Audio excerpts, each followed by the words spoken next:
Okay, then. This had to be the best qualifying of the year. And it was. We're in the city of the most glamorous people, cars, locations, the Grand Prix. Of course, we had to get some headlines. And the big headline is that Lando Norris is back as a pole sitter after one of the most entertaining qualifying sessions you will ever find anywhere, with McLaren, Ferrari, and Red Bull Racing also in the mix at a point of time.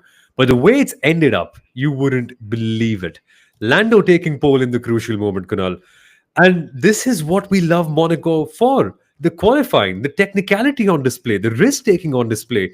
And at the end, different approaches and car philosophies battling with each other at the most technical circuit. And McLaren's run plan, that seemed to work out really well. The belief that they showed. Everything. I mean, uh, to me, it was, like y'all said, Monaco is special. You have to consume Monaco differently. And this is what it was. Qualifying was all about understanding everything that was at play, why the medium tire came into play. And Lando Norris being back on pole is actually a fantastic statement for Formula One. It's a fantastic statement for McLaren themselves. But more crucially, Soumil, it's a brilliant statement for what Lando Norris has been up to, trying to get back into that position. His first pole was actually at the Australian Grand Prix at the start of the season. We all know how things have turned out after that, how he's been working so hard to settle in the car, to settle, to, sort of find his rhythm back in the McLaren, and get back into what we know as would be dominating ways. Because guess which driver we thought would dominate the season? Lando Norris. But it's not. And you're right, Lando Norris normally performs very well when he's qualified at the top of the grid. His last three big wins, Singapore, Abu Dhabi, Australia, they've all come from positions where Lando's commanded the grid. He's been the one at the top. And then he's able to control things the way he wants to. And his pole to win record is not as glamorous as Max's. It's a respectable 36. The greats like Lewis Michael, they had 56 and something. Max, he's even higher. It's insane what he does. But in that case, Lando is building up on that record, and we have seen this, Kunal.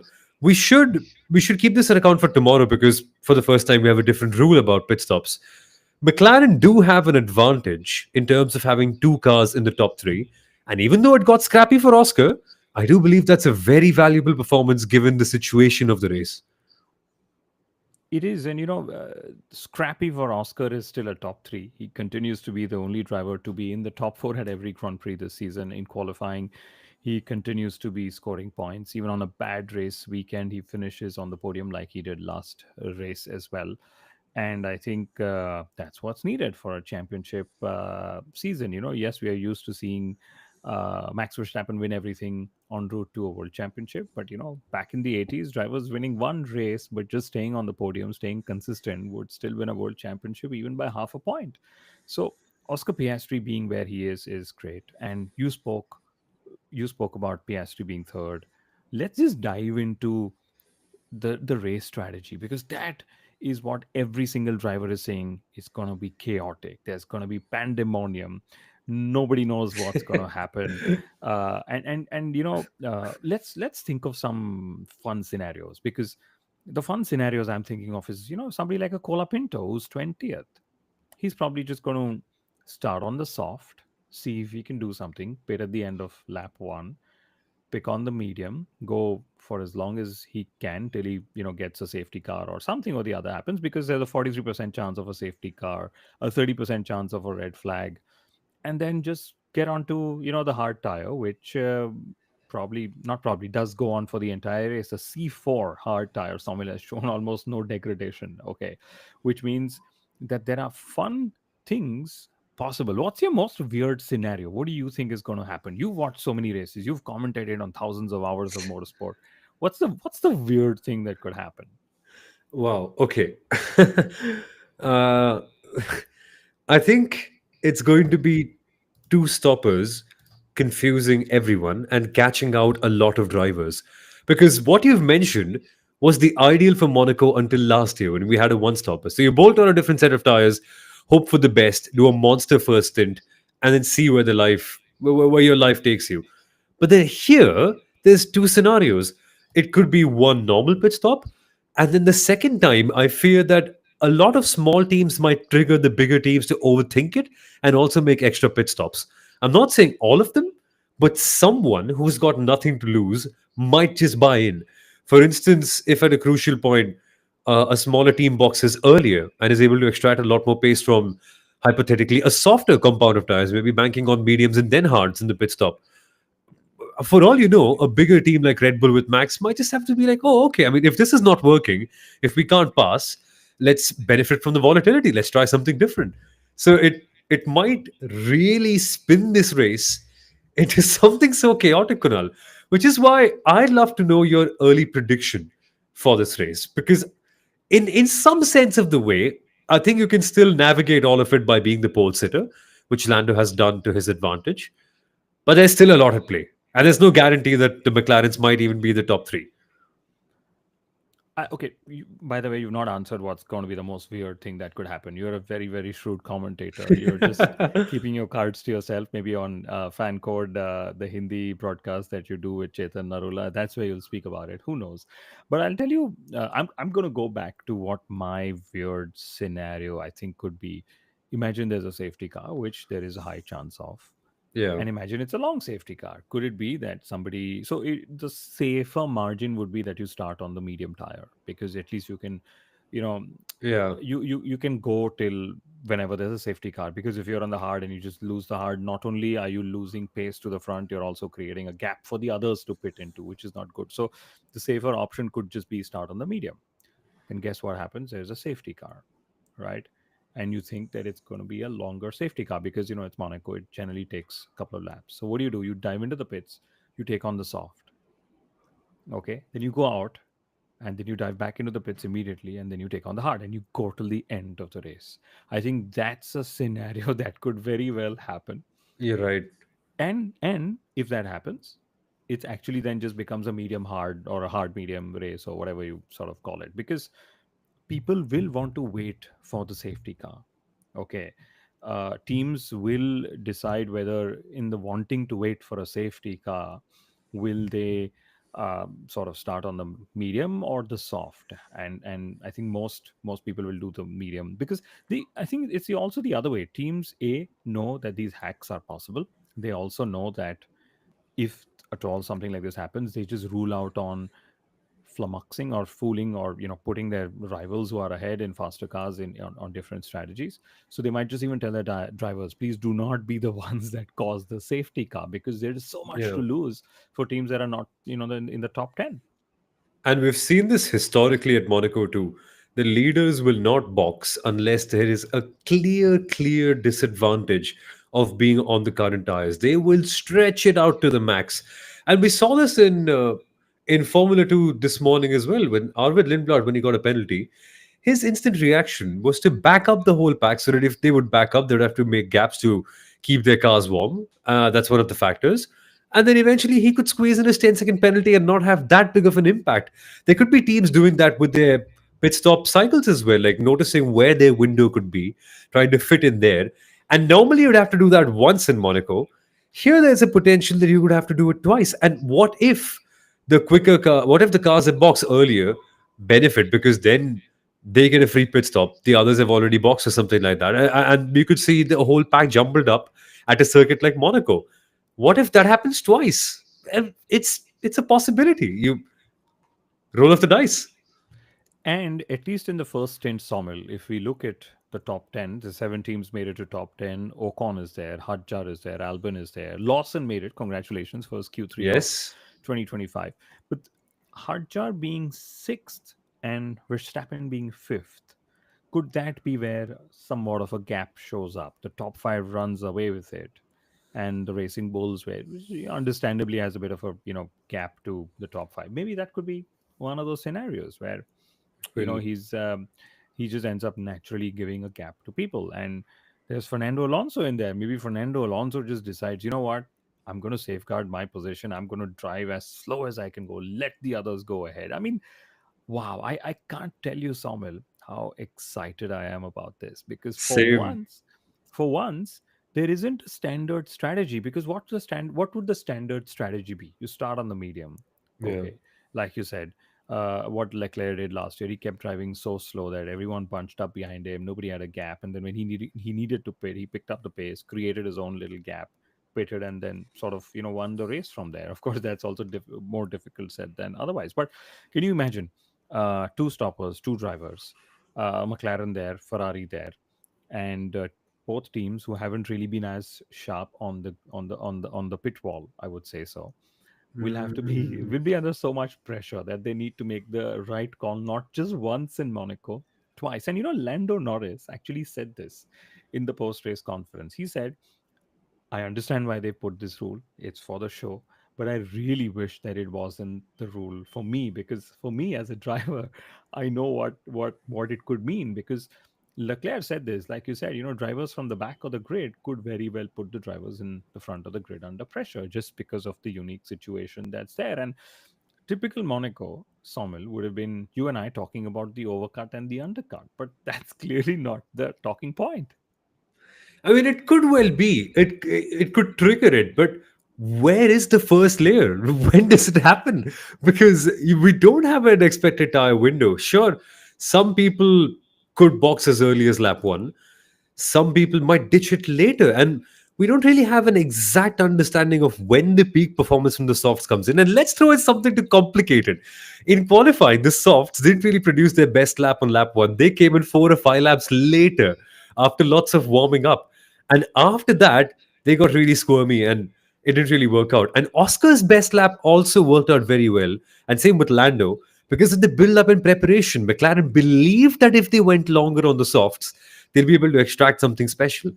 And Kunal, the track also gets rubbered in. It gets faster, more and more laps, lighter fuel loads. If they want, McLaren can really run away with it. They control it all, genuinely. But on a track where there's no degradation, so to say, especially like I said on the C4, etc., I get a feeling they will not be able to run away with it. I don't think their advantage is as strong as what they had in Miami, which was down to circuit characteristics, was down to track temperatures, and so on. I think Ferrari is genuinely quicker. We will address in the next few minutes why Ferrari is suddenly finding themselves to be quick. Have they built a Monaco specific race car or not? We'll get to that. But this whole thing about tire strategy tomorrow, I really hope it doesn't become safety car strategy, because Yeah. is essentially, if the safety car's out, then you can very well say stop 3 times, but it won't make a difference. So the idea is, for this to work, needs to have a completely open race with zero interruptions, at least in my mind. But yeah, that's where I think it's going to go. Should we change tack and then applaud Lando Norris for what he did in qualifying? We should, but I'm thinking for tomorrow, tires. I think that still is going to be the big word. Because at Monaco, we've seen this year, firstly, the fastest Formula One cars ever around Monaco. In fact, fastest ever Grand Prix cars, because Monaco has been around for longer than Formula One. This is Lando Norris breaking the qualifying track record of this place. And in spite of that, Kunal, the gap, barely anything. Isaac Hadjar, 2 tenths of Max Verstappen 5 tenths off the grid. Isaac Hadjar 7 tenths of pole. I remember Bortoletto got knocked out only by less than a tenth or something. And 0.022. exactly. And I had one more crazy stat, which was that Norris has set the first sub 70-second lap over here. It's it's crazy how close things have been. Yes, I think hats off to these cars, qualifying masterpieces. Let's see how the races go tomorrow.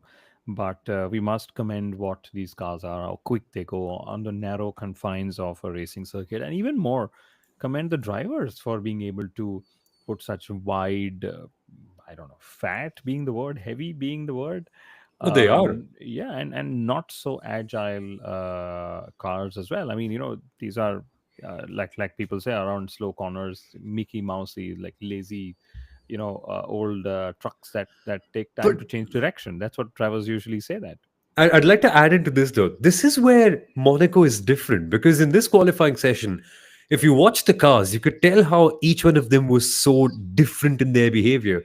Because Monaco is technical and it exposes these things, it showcases how each car performs in different circumstances. So, for instance, the McLaren and the Red Bull were great up the hill. The Ferrari was quite good around the Mirabeau section. McLaren got pretty fast over there as well later on. And around La Rascas, Lando Norris gained majority of his time.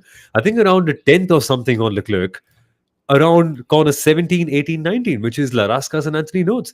Yeah. That bravery around the swimming pool. So it's fascinating how these micro battles are going on. And In yeah. Go on. Go on. yeah, Sorry. it's part of a million bespoke parts on this car, on these cars. Still, they're so close. Yes. And interestingly, here's the fun part. Okay, and I have the telemetry data open here. Comparison of Leclerc versus Lando Norris. Okay, uh, the gap was 0.109, which is a tenth of a second, which is nothing. Sector one, Leclerc was slower by 700s, so he was plus 0.074. Yeah. Sector two, Leclerc was quicker by 0.074. So when they entered sector 3, they were a level on lap time. Okay. And in sector 3, Lando Norris pulled out that 1/10 of a second. In fact, if we were to literally break it down even more so, if you look at the telemetry, like you were saying, the last couple of corners is where Charles Leclerc actually lost that pole position. Yes, he topped all the free practice sessions. Yes, he topped everything that was there to top, but Lando just hammered it out there. And very interestingly, again, and you guys know this by now, but I sit on the driver radio channels, and I'm going to read out something that his race engineer actually said to him, and he didn't say it once, Soumil. He repeated it so many times that I'm like, is there a radio transmission issue?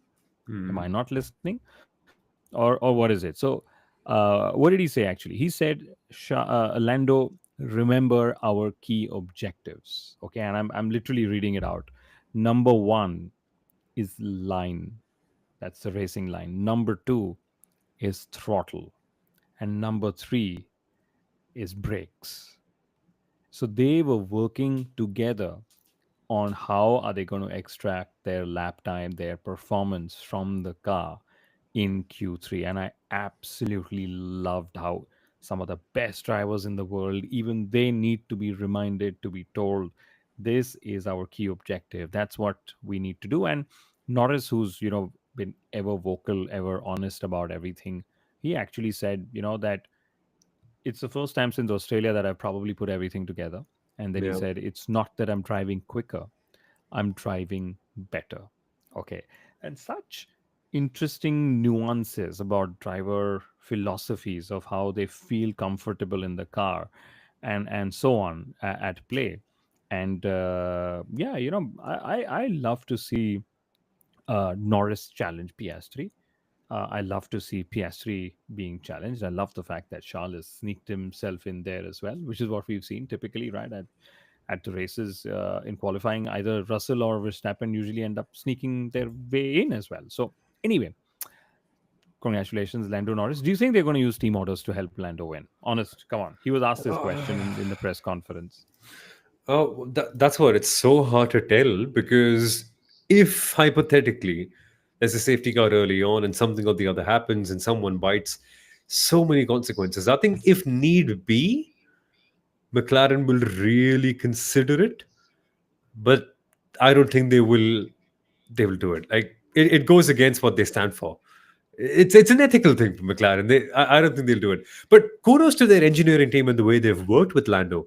That is great driving. You need to do that, and drivers need to be told about how to get the maximum out. And we saw this very early on in FP3 as well. That the key to qualifying in Monaco and hence the entire race weekend was going to be warm up because tires were taking time to get to their best lap times. So who could get the maximum out of them? McLaren were confident in their approach, and the outcome is right in front of our eyes. And by the way, if Piastri stays third, if we do have Leclerc in second, and if we do have Lando first, the gap between Lando Norris and Oscar Piastri will only be 3 points. That opens up the championship. And that's what we want, right? We want a close battle. I mean, yes, we want our favorite drivers to win, etc., etc. But essentially, what we all tune into Formula One for is that we get our favorite battles. But we've spoken about Lando, we've spoken about Leclerc as well. Who was your standout performer, Somal? Oh, Isaac Hajar, P5. For sure. I mean, I think I've stolen one out of your list, haven't I? I would say, yeah, maybe Isaac Hadjar. I would, in fact, even say Liam Lawson. I would say even Fernando Alonso. Again, they used that medium tire like Yeah. they did in Imola to try and get their performance up there as well, and sneak it into qualifying, which I think is fantastic. And I loved Fernando's expression, ha ha ha. Yeah, I'm going to park it. I can't go any quicker than this. And imagine he's been doing this, time and time again. And since you mentioned Isaac Hadjar, let's remember he was hitting everything he could hit in the free practices, and for him to still put it to P6 was pretty P5 now. fantastic. P5 now with Lewis Hamilton, yeah, and wow, he was just 2 tenths, 2.5 tenths off Max Verstappen. Yeah, exactly. And the gap between Isaac Hajar and Fernando Alonso, 1,000th. Aston Martin and Fernando Alonso could have been P5 for the first time since 2023, and they missed out by 1,000th by a rookie. Look at this. Two guys on the opposite ends of their Formula One career vying for the same spot in such different teams. One that Fernando's actually driven for at the very start of his Formula One career, if you come to think about it. And the gap between them is just 1,000th. This is Formula One, Kunal. This is what we fall in love with for. Oh, Yes, and wow. and there were 5 cars in the battle for pole. There were the 2 McLarens, the 2 Ferraris. I would call it that, and there was Max Verstappen, right? And Yeah. in this qualifying, in fact, Sommel, there were 5 drivers who got their best result in qualifying in the season. So George Russell, who of course had the power issue, had the Flintstone moment where he was pushed. He said, "You know what I really regret? Not being able to participate in the best qualifying session of the season." Can Yeah. you imagine? So, the best qualifying session of the season, if we were to call it that, gave 5 drivers their best qualifying result of 2025. Okay, I'm going to read it out. Leclerc, second best. Hamilton, fourth, the best starting result or the best qualifying result he Wow. had with Ferrari. Then Isaac Hadjar, sixth best. Again, I'm not putting penalties and whatever in place, but I'm talking a qualifying Yeah. result. Fernando Alonso, second Q3. Esteban Ocon, best qualifying in eighth place. Liam Lawson, best qualifying in ninth place. Alexander Albon, Shah Hextall Smith was, of course, on our podcast, his manager, telling us how Alex has, changed nothing to beat Carlos Sainz. He broke Carlos Sainz's 4 lap or 4 race streak of, out qualifying Albon. So Albon was 10th. And to me, Sommel, Williams, Albon, and Sainz, all three together, were the underperformers of this qualifying session. What do you think? Yeah, I'd say so. I'd say they really underperformed. They could have been higher, but this, you could see their car is very understeery. So it's a very interesting observation I had after watching the McLaren, the Mercedes, and the Williams. They all kind of operate on a very similar platform. They're very proactive, very stable, very aero dependent. When you look at Ferrari, the car rolls around, and same with Haas as well. It rolls over the corners. It's kind of a momentum, mechanical grip kind of car that way. And Williams, they did have some elements of it in the high speed, but then they were understeering a lot. So maybe that's one of the things the other teams could have benefited big time from that. So very interestingly, Williams actually was the other team that did the soft and the medium splits and so on. And the drivers wanted the medium tire. Carlos Yeah. Sainz was very, very specific. I want the medium. And then the team actually was telling them, I think you need to go to the soft. And then finally the drivers heard and got to the soft at the end of Q2. And then guess what happened? Carlos Sainz, your favorite driver, he just didn't have any confidence on the soft. He lost car balance. And that's what we talk of momentum, because they were switching between compounds. Okay, and of course, this is a new car, new environment, new all of that. They were switching between compounds. He was not comfortable on that C6. So that's what happened with Carlos Sainz. With Albon, had he put his Q2 time in Q3, he would have been sixth on the grid. Wow. Okay. And what happened with Albon? His tires just went out of the window in Q3. So again, that whole preparation that the C6 needed just didn't happen. Liam Lawson, who's of course ninth and 1/10 off Esteban Ocon, or just about 2/10 off, he actually said that I just couldn't get the tires in. I ready for the start of the lap. In the first couple of corners, he was just all over the place, just not ready with the tires. So I actually love these tires for what they are, Soumil. They are so robust. And what you said of the McLarens, their run plan was phenomenal. Couple of races ago, Red Bull did that with Max Verstappen. In a shorter Q3, they actually fueled him more and they went Yeah. push, cool, push. With the McLarens, they actually did the push, cool, push in the final run of Q3 as well. So they were running more fuel when their second attempt came in Q3, and they were actually discussing this with the drivers as well on the radio. Are we doing it? Are we not doing? And Oscar kept asking, do I do a push, cool, cool, push, or a push, cool, push? And they're very interesting conversations Yeah. that were going on. And I loved how Lando Norris summed it up. He said, it's all risk and commitment. It's got nothing to do with car balance, or little to do with car balance on what matters around Monaco. It does. I think he's too shy to admit that it does matter, because it also matters how the driver is attuned to the car and the way it behaves, because you've also either got to mold your style to the car or just hope that you get a car that matches your style. And Lando was able to extract a lot from it. It reminded me a lot of Nico Rosberg from the past. Very dialed in, very controlled, risk taking when he needs to take a risk, when he realizes that, wow, this is a big moment. I have to smash it out of the park. And it came, as we discussed earlier, on the final couple of corners. That is bravery and confidence that's building up. And we saw this on the F1 TV coverage here in India, where Alex Brundle was standing there the whole day and he was saying, Lando's the only one who's just pushing the limit consistently. And he's managing the curves very well, not jumping too high, committing to it, and practicing something. And that's exactly what worked out for him at the end. And I love that McLaren have actually built a car that works on all circuits. When we remember when Red Bull had a dominating car, they literally forgot, or they just put Monaco and Singapore as outliers. And that's what happened to Max Verstappen. When he was asked what happened, he said, low speed rotation, riding the curbs. Remember, those were always our problems.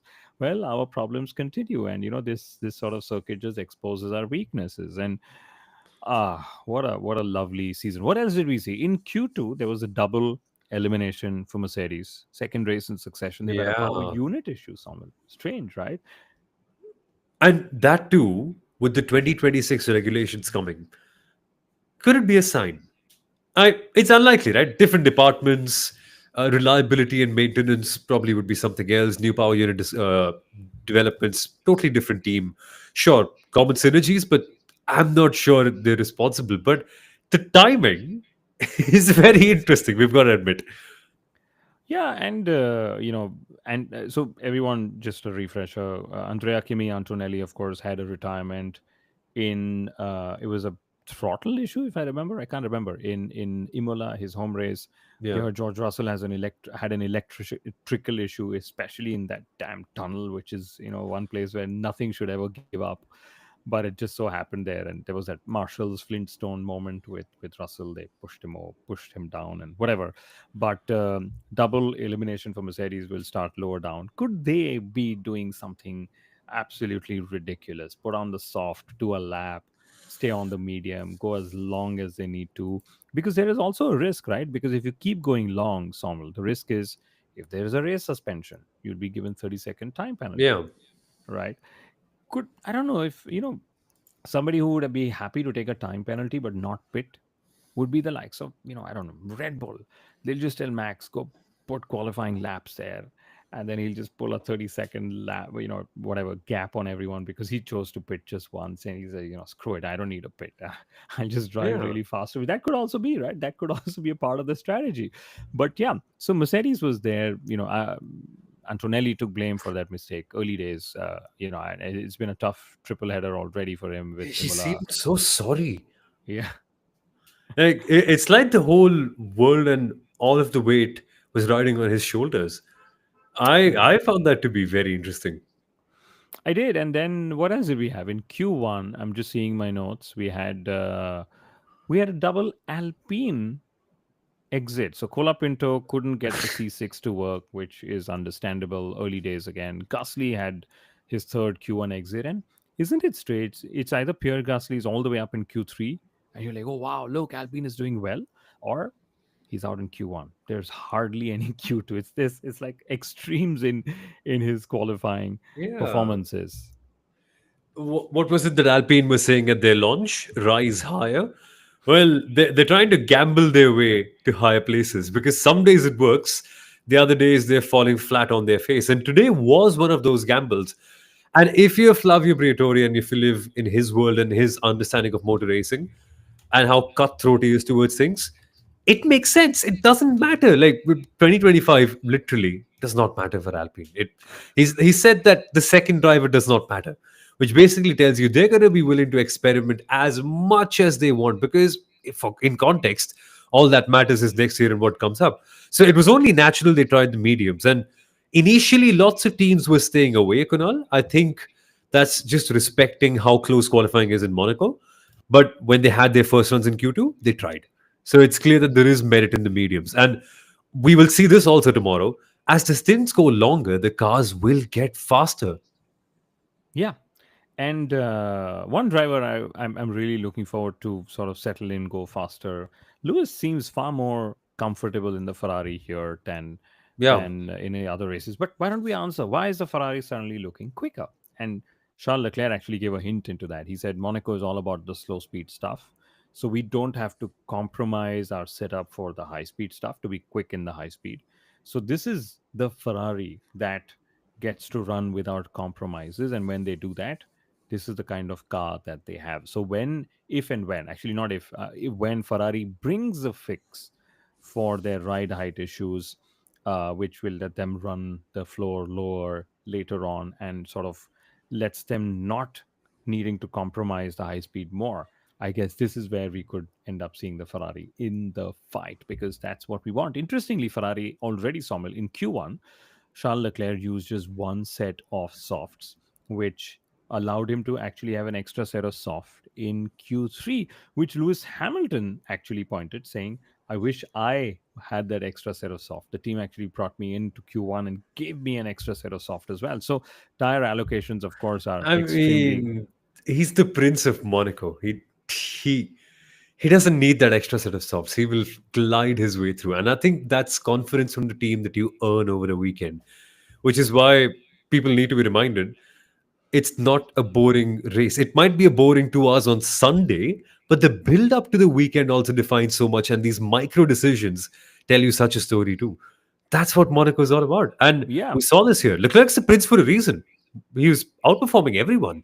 yeah. And then my final banter point for the evening is race control actually give us a big hint on who's which team are they a fan of. Of course, this is a banter point. Please remember, don't make news out of this. Q2 will resume at 16:44 local time. That's what they said, and I said, "Ah, is this a hint that there's a Ferrari pole incoming?" Yeah. Wow. It nearly was there. Nearly. But we Yeah, should check for predictions for tomorrow. Let us know what you think, folks. We'd love to see your predictions and speak to us on chat. Have a word with us. Share your thoughts, opinions, what you feel, your questions. And it's always more fun that way. And we've noticed that all of you guys do tend to watch till the very end, but very few of you subscribe. So for all of you who do, thank you very much. We're very grateful for the fact that you're showcasing your love for our content.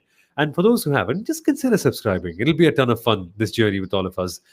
But who is taking you to the very top of your risk game in Monaco? Like, if you are in the casino, if you have to put your money on someone, who's taking your money on the roulette?